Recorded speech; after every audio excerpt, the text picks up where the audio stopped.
んなこといいな、できたらいいな、あんな夢こんな夢いっぱいあるけど、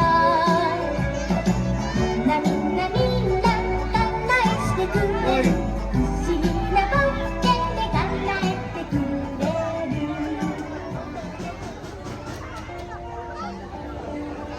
May mga batang 90s ba dito? Kamusta kayo? Kamusta tayo? Alam niyo, sa totoo lang tayo may pinakamasayang kabataan. Tayo yung mga kabataan noon na napakababaw ng kaligayahan. Tayo yung mga batang batak sa arawan kahit napagalitan ng magulang, okay lang basta makipaglaro sa mga kaibigan. Di natin alam kung ano yung teknolohiya.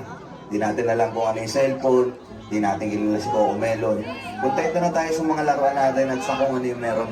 Tayo yung mga batang napakasimple lang ng kaligayahan.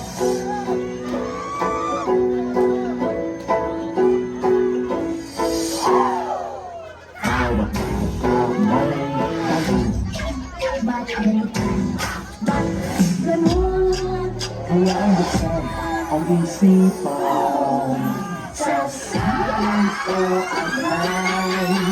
Mula sa simula, tuklasin natin ang ganda. Kinabukasan ng ating bayan, siguradong makakamtan. Sabi ko, Nay, paglaki ko, gusto ko po maging guro. Ang Nilayang Manawari ay sinaunang akadang Tagalog na nagtataglay ng retorikal na kahulugan na reach your dreams or abutin mo ang iyong pangarap. Abutin ang palong ng buhay. Gusto kong sisirin ang lalim ng dagat. Gusto kong akyatin ang takot ng bundok. Tuklasin ang hiwaga sa puso ko'y bumabalot. Nay, malapit na ako sa pangarap ko. Nay, isa na po akong ganap na guro. Niraya manawari, niraya manawari, mga pangarap natin, ating abutin ang kapangyarihan nasa puso natin. Niraya manawari, ating abutin.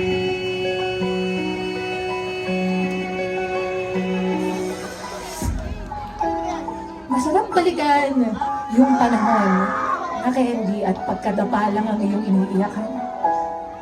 Na ngayon, ang dami ng dahilan na minsan parang gusto mong sumuko na lang. Naaalala mo pa ba kung ilang beses ka pinagbawalan at pinagalitan ni Mama? O kaya naman ay naglagay ng makapal na karton sa puwet para hindi maramdaman ang palo ni Papa. Siguro kaya pinapalo tayo noon dahil mas masakit pala ang hamon ng buhay ngayon.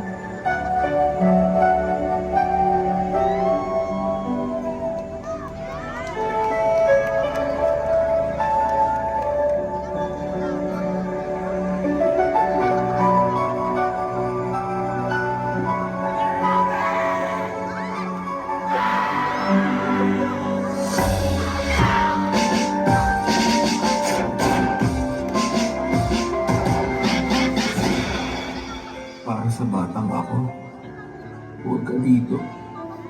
Walang si nanay dito. Once upon a time, sa aking buhay.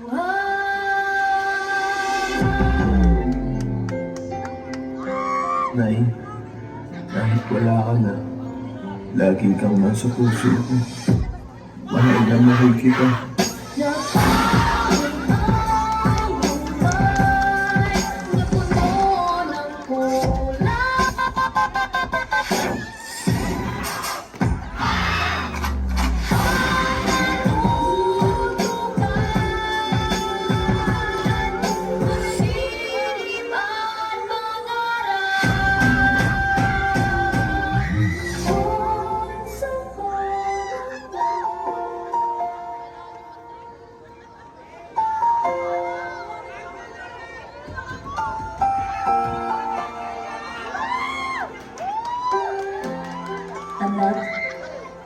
Isa kang malaking pagpapalang ipinagkaloob ng Diyos sa amin ng Papa mo.